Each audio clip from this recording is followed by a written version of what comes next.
Hi there, it's Khali here from Tribe. Tonight I want to share something that feels vulnerable to me. I want to share some of my own sense making around some of my patterns, which feel like a long time in the making. It's like taking me a long time to make sense of some of the things I want to talk about, and I'm still making sense of it. Which is around some of what I see of my own avoidance patterns. And by avoidance patterns, I'm kind of most generally referring to where, in a sense, I avoid intimacy. Intimacy meaning where I reveal my reality, reveal my feelings and my thoughts, and am able to be in connection with another person's reality, that place of connection with intimacy. Now, for me, these avoidance patterns really, I think, have been a really important way that I've kept myself safe. And I've seen myself basically hide a lot over the years. Like I'm still there and kind of showing up with friendships, but I think I've hidden a lot of my essential vulnerability away from people. And it's had me for a long time feel quite isolated, even as I've been around a lot of people. And over the years of working at seeing this pattern, I've had at times a strong metaphor around having a cave that I would hide away in, like a cave that I would retreat in, and I'd kind of be far back in myself and look out from this cave, and learning how to actually bring myself out of my own cave to reveal some of my essential vulnerability, and to start with, to take just the little kind of steps of sticking my head out of the cave and then maybe withdrawing back in to learn how to feel the sense of vulnerability of being outside of this cave has been quite a long journey. And so kind of my story around all of this, the narrative that I have, is that that essentially I've inherited trauma through my family line. And to me this is how generally it works.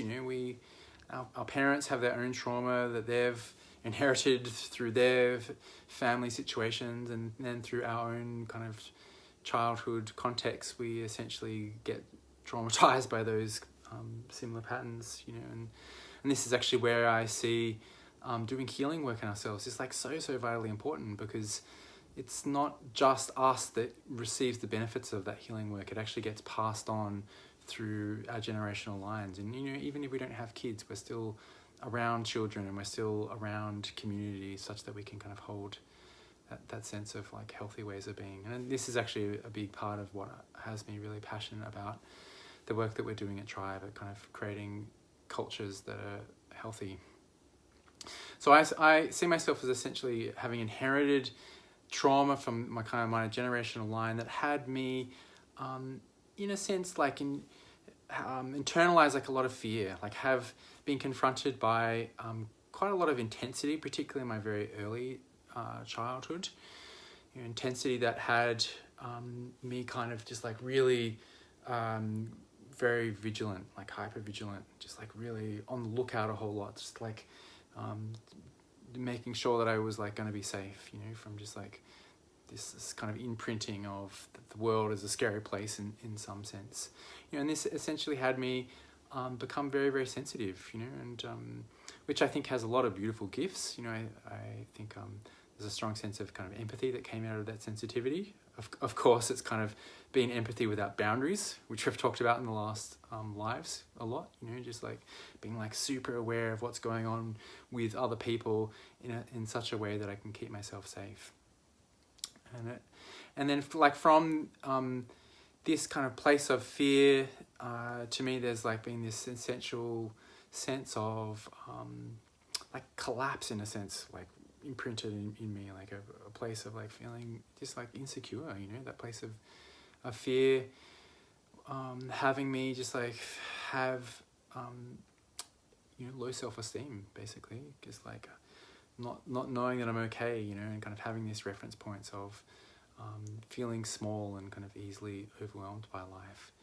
So this initial reference point that I feel like I was imprinted in really like then had me grow from that kind of place of being in the world, like seeing the world from this reference point of fear and insecurity and sensitivity.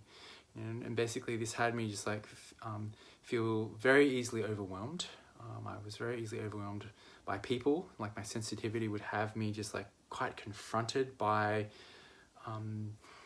just all the energy associated with people, kind of their emotions and just like all the stimulus that I was like so hyper aware of by being around people, and it just essentially had me withdrawing a lot to protect myself, so the intensity of this stimulation coming at me from my own very sensitized system has just been too much for me, and I've just like had to withdraw a whole lot, and which in other lives, we've called like a wall of silence. It's a wall of disconnection. So it's like I've created like boundaries which are not that functional, but totally do protect me, where I've just like totally withdrawn and gone into avoidance, like avoided the stimulation, of avoided connection to keep myself safe.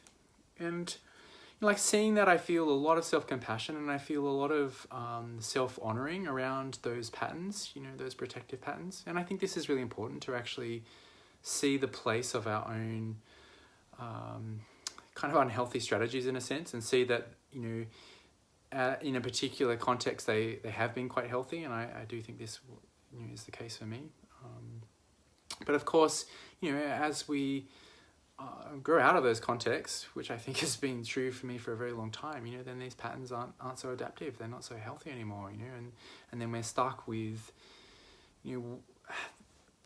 the fallout of those things.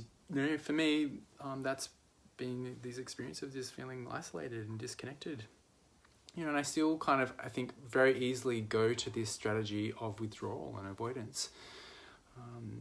If there's a lot of intensity occurring in some of my friendships, my relationships, then I just very easily basically want to just hide. There's like a very kind of quick response in me to want to just kind of go into a ball and kind of disappear.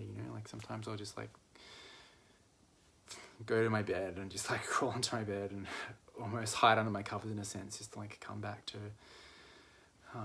soothing myself. And like I said, I think there's totally a place for this, and me going to those patterns quickly, can just have me disconnect quickly from people and not kind of remain in connection, and that can have like consequences in my relationships. It means that I can impact people such that they may feel hurt that I haven't like remained in contact with them, and that's really important, for people to have a sense of secure connection with me, to have a sense of proximity and closeness in having a relationship with me, that I stay in contact with them. Certainly if there is a lot of intensity coming from another person, learning how to set boundaries around that is really important. And I think this is like another really important piece for me in this journey, is that it's like in the degree of sensitivity I've had and just like how I got wired to just kind of take everything in. I was like so open. I just didn't really have boundaries. So I either was boundaryless or I went into walls of silence. Whereas a functional boundary is a lot more, where I can have kind of, adaptive mechanisms to speak my feelings and my needs and make requests from those places. If somebody has a lot of intensity coming at me, maybe I can actually just tell them that I'm feeling overwhelmed, and it would be helpful to me with whatever it is if we just like spoke to each other in more soothing voices, or we just paused for a little bit, and came back later. So being able to speak these types of things means that I can actually honor where I may easily feel overwhelmed, but I don't have to like fully disconnect and go into avoidance and withdrawal from my relationships, but I can still kind of remain in contact. And that way the people in relationship with me can feel safe with me as well. You know, they can feel safe to be in their own expression, you know, and the kind of the truth of their own feelings and needs at the same time. What else do I want to say about this? I think I want to share just like how common I think these types of patterns are. You know, and really there's like two primary directions that I think we can go in. You know, we can kind of go into withdrawal, or we can like move forwards and go more into attack. You know, these are the places of kind of more maladaptive style strategies of having our needs met. You know, and like I said, I've been saying, you know, I think there is places for these things in a healthy form, but it's kind of in a way that's calibrated. You know, and it's a way where we can be transparent about it. You know, if I'm going to fully go into avoidance, then I think it's really helpful to just make that clear to somebody else, you know, and make sure that it's not actually about them, that it's just me saying what's going on for me. Like, hey, I'm feeling really overwhelmed and I'm just struggling to stay in connection right now. And I just gonna need to like disconnect for a while to like come back to a place of being resourced and connected with myself. And I'll be back soon, you know, to reassure the person that I'm not kind of leaving them because of them, that it's just actually about me. You know, and actually, I think this is like a really important kind of more general point, you know, just something that's been very true for me is from this place of hypersensitivity, not having boundaries, very easily going to strategies of disconnection, withdrawal, having low self-esteem, being insecure. It's like I've made all this stimulus coming at me, other people's behaviors and feelings, I've made it about me. You know, this is like a very early childhood type of thing to do, right? Children are very egocentric. Everything they interpret in terms of their own frame of reference.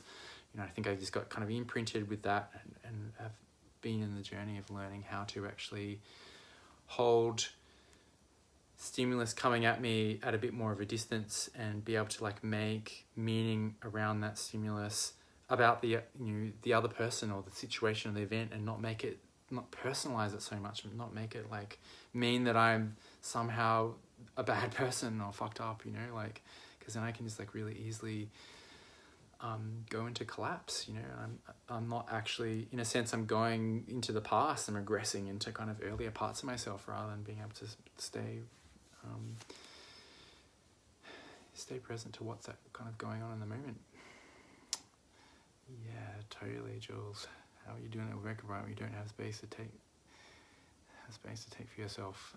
I think that's a great question. Like, so in a work context where there might be a lot of pressure, how can we actually know how to create that kind of space for ourselves? You know, and I've certainly been in pretty high intense corporate style work situations where at times I've needed to just keep going, you know, and I've kind of got to the end of the day and I've just really collapsed, you know, and like kind of been a little bit traumatized by it all. Like one thing that I am finding for myself is more and more is this sense of like inflating my boundary system. It's like I've gone from a place of not having boundaries to like finding that I have more space around me, you know, and I experience it as my awareness going out. You know, so I have more awareness of like the space around me, or I have more awareness on the stimulus that might be coming towards me. And there's a sense of also being just a bit more anchored in my body. And to me, in a sense, this kind of avoidance strategy, in a way, it's like a strategy to create space for myself. So if I'm like withdrawing, I'm creating space from the stimulus that's come at me that I'm withdrawing from. But what I'm gradually learning to do more is to still create that kind of space, but in a way that I don't have to withdraw so much. Some of it I can just do from my sense of awareness and my sense of my own embodiment. Some of it I can do through the requests that I make, you know, and just like what I'm saying to people and what I'm asking for. And some of it I can do actually through empathy in a way. I can actually I can create more space for the people or the stimulus coming at me in a way that I'm still upright, but I'm like allowing that energy. I'm like, in a sense, like giving a conduit for that energy from a place of empathy. Or I could just be making space by like making more meaning about them and less about myself. Anyway, that's a bit of tangent, but there's like I think a whole interesting thread there. Yeah, so I was saying that I think this is like a pretty common thing, that kind of people can go into avoidance, or they can go into like blame or criticism. And I feel a lot of care for all of us, like learning how to work with our own patterns in these places. And what else? I think that's probably mostly what I want to say.